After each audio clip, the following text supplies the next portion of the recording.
안녕하십니까. 12월 2일 토요일 말씀 묵상 함께 시작하겠습니다. 오늘도 말씀으로 하루를 시작하시는 귀한 성도님들의 가정과 생업 가운데 주님의 인재하심이 임하기를 간절히 기도합니다. 오늘 본문은 에스라서 2장 1절에서부터 35절까지의 말씀입니다. 에스라 2장은 사실은 귀납적으로 성경 연구를 하고 묵상하기에는 굉장히 어려운 본문이긴 합니다. 다만 우리는 에스라 저자가 왜 이 이름들을 쭉 나열했을까? 거기에 좀 초점을 맞춰서 묵상을 이어나갔으면 좋겠습니다. 그럼 먼저 말씀을 보시겠습니다.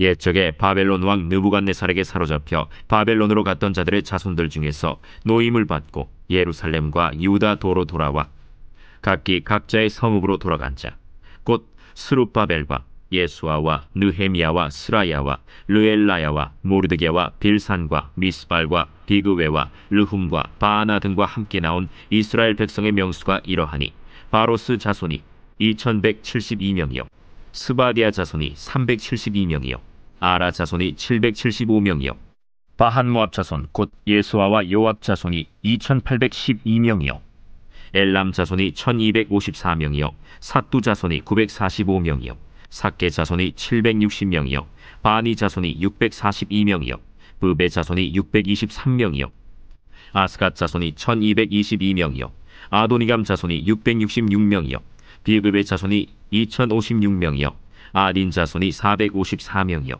아델 자손 곧 히스기야 자손이 98명이요 베세 자손이 323명이요 요라 자손이 112명이요 하순 자손이 223명이요 깃발 자손이 95명이요 베들레헴 사람이 123명이요 느도바 사람이 56명이요 아나도 사람이 128명이요 아스마웨 자손이 42명이요 기랴다림과 그비라와 브에롯 자손이 743명이요 라마와 게바 자손이 621명이요 믹마스 사람이 122명이요 베델과 아이 사람이 223명이요 느보 자손이 52명이요 막비스 자손이 156명이요 다른 엘람 자손이 1254명이요 하림 자손이 320명이요 로드와 하딧과 오노 자손이 725명이요 여리고 자손이 345명이요 스나 자손이 3630명이요. 본문을 읽어보면 도대체 왜 이런 기록이 있어야 되나 싶은 생각이 들죠. 그런데 혹시 용산에 있는 전쟁기념관 가보셨습니까? 회랑이 있거든요. 거기에 빼곡하게 전사자들의 이름이 적혀 있습니다. 그 벽에 수많은 이름들이 빼곡히 새겨져 있는 걸 보면 그 이름들이 도대체 무슨 의미가 있을까 싶을 수도 있습니다. 하지만 아무도 그렇게 생각하지 않죠. 정말 그 얼굴을 모르고 그 사람이 어떤 사람이었는지 전혀 알 수 없지만 그 이름들이 전쟁 기념관의 벽에 새겨져 있으면 사람들은 그 앞에 서서 그 앞에서 경의를 표하게 됩니다. 그 이름으로 불린 사람들의 얼굴을 몰라도 그 앞에서 그들에게 감사와 존경을 표현하게 되죠. 사실 에스라 2장의 이름과 그 숫자들은요, 느헤미야 7장에도 그대로 나와 있습니다. 아니, 이 이름들을 왜 2번이나 기록했단 말인가 싶을 정도인데, 그러나 에스라 저자는 이 이름들에 대해서 굉장히 큰 경의를 표현하고 있는 거예요. 왜냐? 이 이름들은 귀환 1세대의 이름들입니다. 완전히 폐허가 되었고 거기에 사는 사람이 거의 없는 것이나 다름없는 유다 땅으로 돌아가기로 결단한 사람들. 고레스의 칙령이 반포되자마자 그 자리에서 일어나서 약속의 땅으로 돌아가겠다라고 결단한 사람들의 이름이기 때문이죠. 오늘 본문은 2장인데 자랑스러운 이름들, 그러니까 귀환자 명부가 기록되어 있습니다. 사실은 1절에서부터 70절까지 다음 주 화요일까지도 계속 이 명부가 계속되더라고요. 날마다 솟는 샘물은 나름대로는 이 이름에 대해서 경의를 표현하고 싶었던 모양입니다. 어쨌든 3번에 걸쳐서 이 명부를 함께 묵상을 할 것 같습니다. 본문 보시면요. 바벨론 왕 느부갓네살에게 사로잡혀 바벨론으로 갔던 자들의 자손들 중에서 노임을 받고 예루살렘과 유다 도로 돌아와 각기 각자의 성읍으로 돌아간 자, 귀환한 사람을 말하는 거죠. 이들은 모두 다 1차 귀환자라는 것 기억해 주셨으면 좋겠습니다. 3차에 걸쳐서 귀환이 일어났거든요. 1차 귀환, 스룹바벨이라는 이 사람이 주도하여 귀환한 사람들, 2차 귀환은 에스라에 의해서, 3차 귀환은 느헤미야에 의해서 이루어집니다. 그렇게 사람들이 돌아가게 됐어요. 왜 그렇게 1차, 2차, 3차의 귀환이 일어나야 했던가? 시간이 50년에서 70년 가까이 지났단 말이죠. 그 유다 백성들 중에 대부분은 사실은 바벨론 땅에서 태어난 사람들이에요. 그곳이 오히려 자기 고향 같은 사람들이란 말이죠. 그럼에도 불구하고 고레스 칙령에 의해서 조상들의 땅 예루살렘과 유다로 돌아간 사람들이 있었다. 에스라 느헤미야의 저자는 당연히 3차 귀환이 일어난 후대 사람입니다. 그렇다면 이 사람들에 대해서 아무것도 없던 그 허허벌판에 정말 폐허가 되어 있는 그곳으로 돌아가기로 결단했던 사람들에 대해서 경의를 표현할 수밖에 없죠.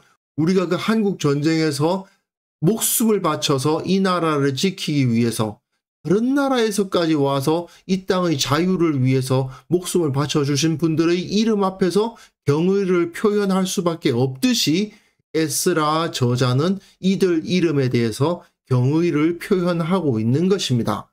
그리고 그 대표자들의 이름이 나오는데요. 스룹바벨, 예수아, 느헤미야, 스라야, 르엘라야, 모르드게, 빌산, 미스발, 비그웨, 르훔, 바나. 여기선 11명이죠. 그런데 어제 본문에서 총독 세스발이 있었죠. 그래서 총 12명의 이름이라고 볼 수 있습니다. 이들은 분명 새로운 이스라엘 12지파를 떠올리게 하는 숫자라고 볼 수 있어요. 이 사람들이 그 땅으로 돌아갔다라는 것을 보여줍니다. 그리고는 이제 굉장히 지루한 이름들과 숫자들이 나오죠. 3절부터 20절까지의 내용은 전부 다 사람의 이름들입니다. 바로스로부터 시작해서 깃발로 끝나는 이 이름들은 전부 다 사람의 이름들입니다. 사람의 이름과 그 자손들이 몇 명이다라고 기록되어 있거든요. 이것은 가문을 의미합니다. 이 사람들이 나름대로의 자기들의 족보를 지키고 있었음을 보여주는 거죠. 아마도 이 사람들은 자기들의 족보를 지키면서 포로가 되기 이전에는 귀족 가문 또는 유력 가문이었을 가능성도 있고요. 중요한 것은 이 사람들이 유대인의 혈통을 가지고 있다는 것을 잊지 않았던 사람들인 거죠. 그렇기 때문에 우리 조상은 누구고 우리 조상은 누구다 하는 것을 기록하고 그 정체성을 유지하고 있었던 사람들입니다. 그런데 그 다음부터는요. 21절에서부터 34절까지의 내용을 보시면요. 이건 지명이에요.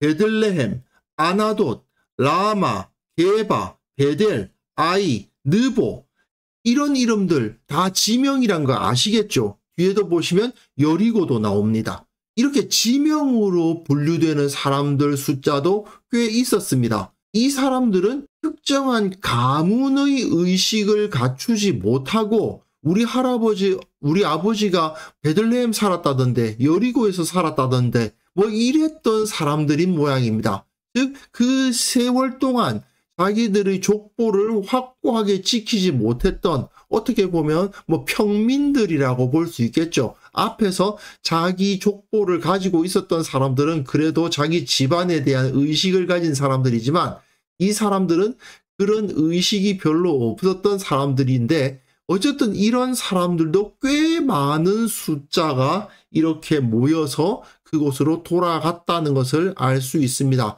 나름대로 사명감을 가지고 가문에 대한 의식을 가지고 있었던 사람들 뿐만 아니라 그런 거 없었지만 그럼에도 불구하고 하나님의 약속의 땅으로 돌아가기를 결단하는 사람들이 이렇게 있었다라고 기록하는 거죠.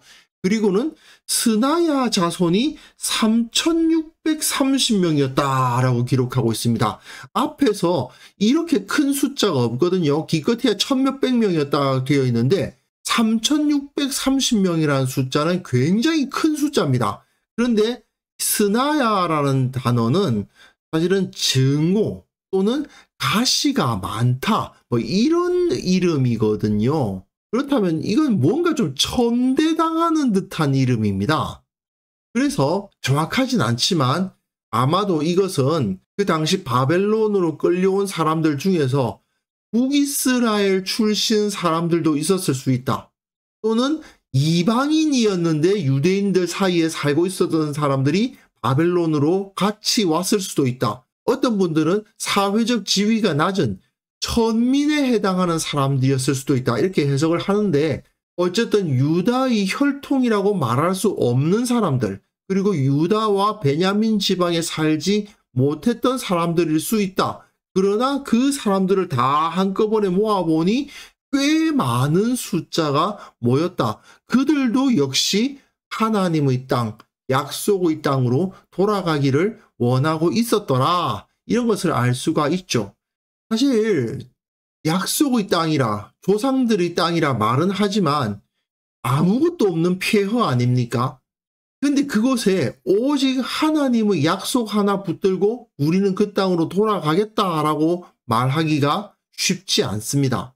나름 우리는 귀족 출신이야. 우리가 하나님의 나라를 그곳에 가서 재건하겠어 하는 사명의식을 가진 사람들도 있었을 것이고 그저 하나님께서 복 주시는 땅이라는 생각으로 그곳에 가는 사람도 있었겠죠. 그런데 그 모든 사람들에 대해서 에스라와 느헤미야의 저자는 그들이 그곳으로 돌아가기로 결단했다는 자체만으로도 경의를 표현하고 있는 겁니다. 그렇다면 우리의 신앙은 어떨까요? 그냥 평범한 신앙, 그다지 눈에 띌 것이 없는 신앙생활을 하고 있을 수도 있죠. 하지만 그것이 누군가의 눈에는 정말 경의를 표현할 만한 존경스러운 삶일지도 모릅니다. 무엇보다도 우리가 정말 평범하게 신앙생활을 하고 있다 하더라도 말이죠. 우리의 이름을 주님께서 기억하시고 새겨두셨을 것이라는 믿음을 가져야 되지 않겠습니까? 비록 작게 주님의 나라에서 한 구석에 내 이름이 적혀있다 하더라도 주님께서는 그 이름 하나하나에 대해서 관심을 가지시고 기뻐하신다는 것을 생각한다면 우리가 평범한 모습으로 살든 뭐 대단하게 주님의 일을 위해서 헌신을 하든 어쨌든 주님께서는 우리를 기억하시고 우리를 기뻐하신다는 사실을 기억하면서 주님께 감사할 수 있었으면 좋겠습니다. 그래서 이 시간 함께 기도하실 때에는요.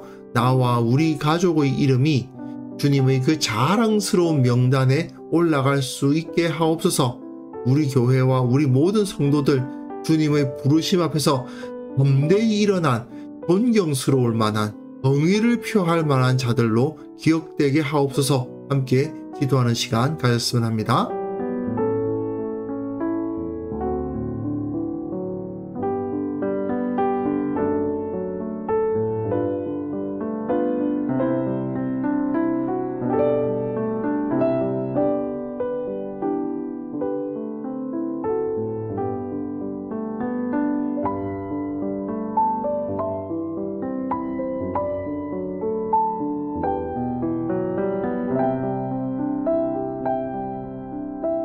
하나님 아버지, 나의 평범한 삶도 우리의 평범한 모습도 주님께서 자랑스러워 해주시고 주님의 그 영광스러운 명단에 우리의 이름도 올라갈 수 있도록 우리가 기쁨으로 감사함으로 주님을 섬길 수 있도록 도와주옵소서. 우리 교회의 모든 성도들 정말 주님께서 부르실 때에 기쁨으로 담대히 일어나 그 부르심에 응답하는 자들이 되게 하여 주시고 그 모습을 다른 사람들이 볼 때 참으로 신앙의 모범이라 존경스러운 경의를 표할 만한 사람이라 여길 수 있는 그러한 자들로서 인정받게 하여 주옵소서. 주님, 이 모든 사람들이 크고 작은 모습으로 사람들이 보기에 의미 있어 보이기도 하고 정말 너무나도 보이지 않게 작은 모습으로 주님을 섬기기도 하겠지만 그 모든 일을 주님 앞에서 감당하고 있어오니 주님께서 기억하여 주시고 주님께서 기뻐하여 주옵소서. 아버지, 특별히 원하옵기는 내일 주님 앞에 거룩한 예배를 드리기를 원합니다. 모든 교회가 크고 작은 교회로 흩어져서 여러 가지 모양으로 주님을 예배하지만 그 모든 예배를 통해서 오직 한 분 주님만이 높임을 받으시기를 원합니다. 오늘 하루 우리가 살아갈 때에 주님을 기억하고 주님을 기뻐하고 주님께서 나를 기억해 주실 것이라 그 깊은 감사를 안고 오늘 하루를 살아갈 수 있도록 도와주옵소서. 감사드리옵고 예수님의 이름으로 기도합니다. 아멘.